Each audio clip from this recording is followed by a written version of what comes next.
Yaşav ağır deyip yaşı bilmegen, Xuday bergenine şükür ite bilmegen. Merhametinin hislerinden, dünyanın güzelliğinden lezzet Allah bilinegen. Üpkeleme, üpkeleme, sen olsal yazmışka. Üzgelene, yaşasıyım hakkına.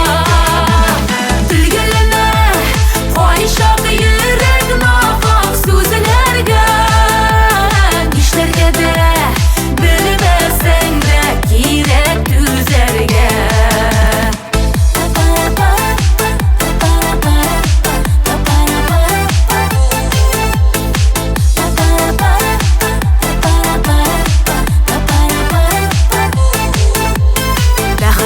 Almış itten bəxit izlegen, kişi dəxitine qarab yanıp günləşken. Başqalarının yalğışından, ağınıp yığılğanından, rəxətlənib süyünügen.